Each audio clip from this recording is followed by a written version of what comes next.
Shalom Aleichem, on est dans Ochot Sadikim, Shah Tshuva, la porte de la Tshuva. Shishat Varim Yoreru Leva Adam Lashuv, six choses que ça va éveiller l'homme à faire Tshuva. Alors par exemple, il nous dit le Rav, Ayahad, Kashat, Imsayena Aish Tsarot. Si par exemple, par Minan, le bonhomme, lui, il a des Tsarot, c'est des souffrances, par exemple, par Minan. Yashiv El Libo Veyoma. En ze ki im mehammat avonotav udrachav araim. Qu'est-ce qu'il fait le bonhomme? Qu'il y arrive des choses. Il faut qu'il pense. Pourquoi ça lui est arrivé? Il n'y a pas de micré. Micré, c'est micré. En français, c'est un cas ou... C'est de l'hasard, c'est de l'hasard. Une coïncidence. Voilà. Alors, mais micré, c'est les lettres rak me Hashem. Rien que d'Akadosh Baruch Hu. Micré. Tout ça vient d'Akadosh Baruch Hu, Besoufosh Davar. Et le bonhomme, lui, maintenant, il comprend que ça vient d'Akadosh Baruch Hu. En ze ki im mehamad. Pourquoi ça lui arrive? Qu'est-ce qui lui arrive? Parce que lui, il a fait qu'est-ce qu'il ne devait pas faire. Des fois, le bonhomme, tu le vois religieux, Chilul Shabbat, il n'a pas fait. Et lui, comme dit la Gemara, il dit dans Maseret Brachot, il pashpesh, il mashmesh, il maasav. Il cherche dans les... Qu'est-ce que j'ai fait? J'ai rien fait. Et en fin de compte, il va chercher, il va trouver qu'en fin de compte, peut-être il a blessé quelqu'un. Il a blessé quelqu'un. Et le fait qu'il a blessé quelqu'un, et il ne fait pas attention, des fois c'est son fils.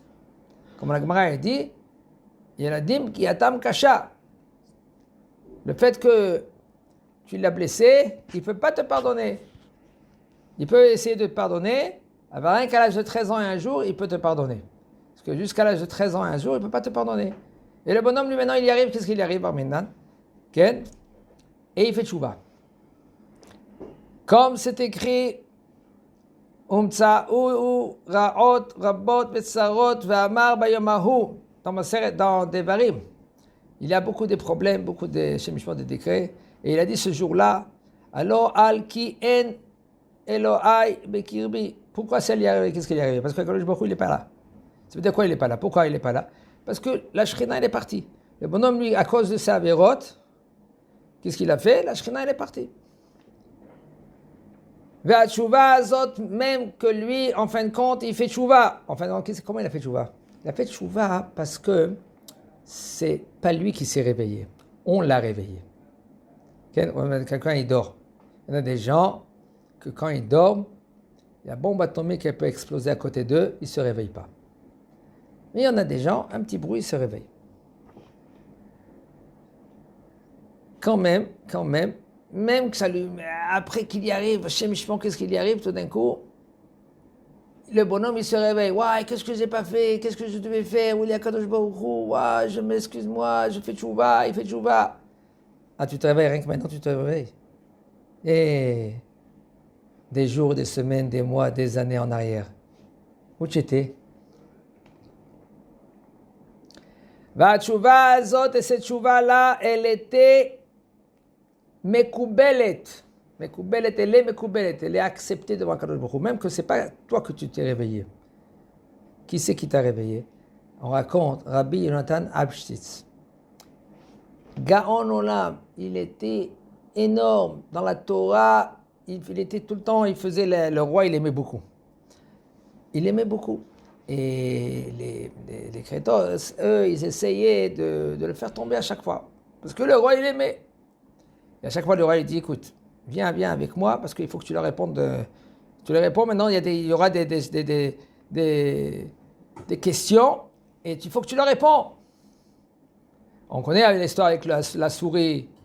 Quand ils sont venus les chrétiens, ils ont dit, voilà, les Kumarim, voilà, tu verras, on va prendre un chat, vous allez voir qu'on a changé la nature. Et ils sont venus comme ça, soi-disant, le chat, il est venu, il vient, il sert tout le monde. Les verres, les plats. Et lui, maintenant, la nuit, il étudie la Torah, tout d'un coup, il voit une petite souris. Hop, elle est rentrée dans la boîte. Il a fermé la boîte et il l'a mis dans sa poche. Et il a oublié, il a continué à étudier. Tout d'un coup, le lendemain matin, il se rappelle, voilà, j'ai la souris dans la poche. Et il voit les chats là-bas. Il a jeté la souris comme ça et les chats, ils ont fait top. On connaît cette histoire. Maintenant, il y a son fils. Après que Rabbi Yonatan Abshtitz est décédé. Et Des années, son fils Hachem Ishmael, il a tout renié, tout barminan, tout jeté. Il était marié, même pas marié, il était tourné à droite et à gauche. Il était riche. C'était un lord, chapeau comme ça. Tout le monde le connaissait. Et voici, un jour, son père, il vient, Rabbi Yotanev, il vient dans son rêve. Il dit, mon fils, fais tchouva. C'est-à-dire que son père, il vient, quoi, il le réveille, d'accord? Il le réveille. Et il se réveille. Il voit son père dans le rêve. Il dit, bon, d'accord. Il tourne de l'autre côté. Il dit, halamot shavidaberu. Les rêves, ça part dans le vide. Il tourne de l'autre côté. 1 heure après, mon fils, fais tchouva. Il se réveille. Papa, le rêve, c'est dans le vide. C'est rien. Qu'est-ce que c'est du rêve? Arrête, c'est Gemara Mefureshet. Il connaît les Gemarot. Gemara Mefureshet, Rabbi Meir, il a dit. Et il va dormir. Tout d'un coup, au milieu de la nuit, il se retrouve par terre. Son père, il est venu. Il l'a attrapé par la gorge. Il a soulevé en l'air comme ça. Halomot Shavidaberu. Hein, c'est ça que tu dis? C'est en vide, c'est dans les halomot, c'est les rêves, c'est dans l'air. Il a jeté par terre. Et il se réveille. Où il se retrouve? Par terre. Waouh! Il est venu. C'est possible? Il était en haut. Rabbi Yotanev, il est descendu. Comment c'est possible? Et il se remet en question. Et le chamage de son père, au milieu de la nuit, il tape à la porte. Il dit, tu sais qu'est-ce qui s'est passé? Et papa, il est venu. Qu'est ton père? Ton père, il est là-haut. Je sais, mais il est venu, il m'a attrapé, il m'a égorgé, il m'a jeté par terre. Qu'est-ce que je dois faire? Mon fils fait tchouva. On l'a réveillé, qu'est-ce qu'il dit, le Rav?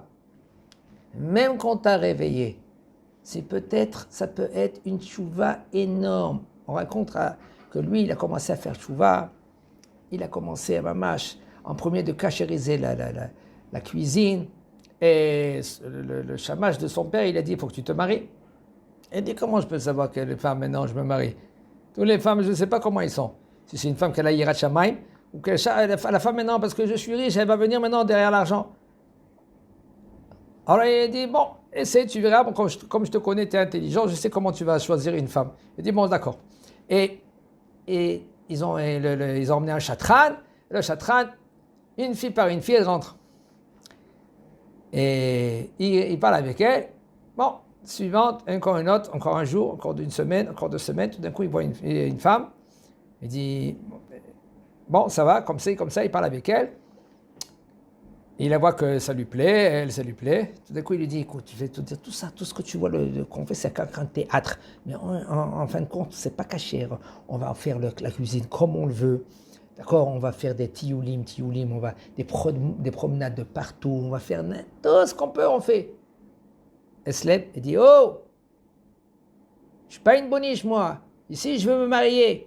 Tu crois que tu vas faire moi je suis pas comme ça. Moi, c'est où il y a la Torah à la maison. Il n'y a pas la Torah à la maison. Kol Touv, Shalom, Adoni, toi et ton argent. Shalom.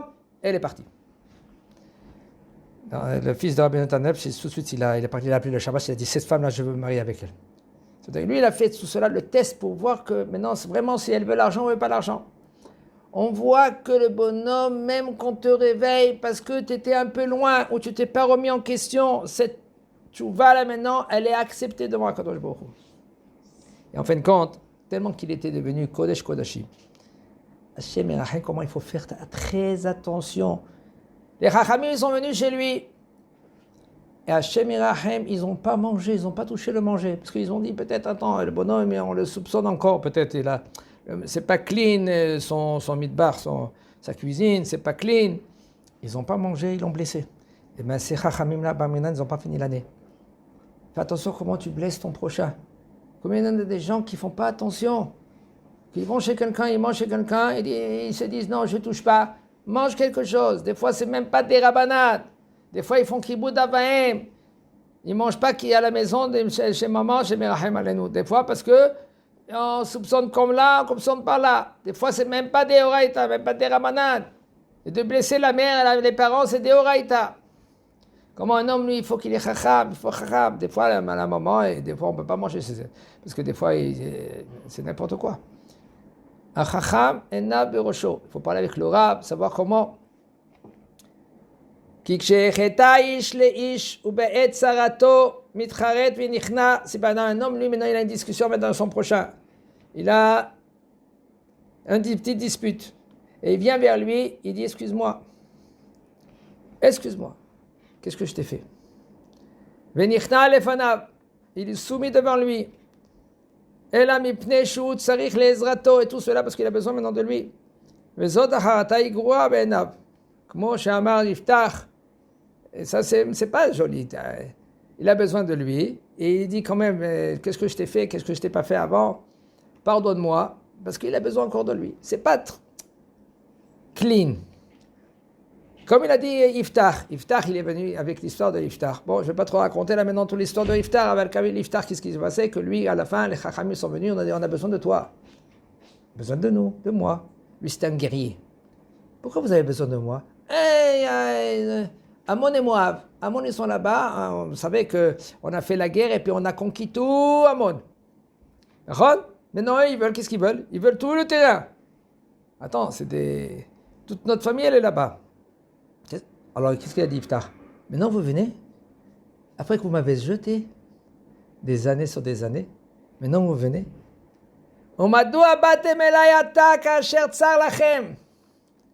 Aval min chazdei ha'el, mais par contre, HaKadosh Baruch Hu, même que le bonhomme Hashem Irachem, des fois, ironie HaKadosh Baruch Hu.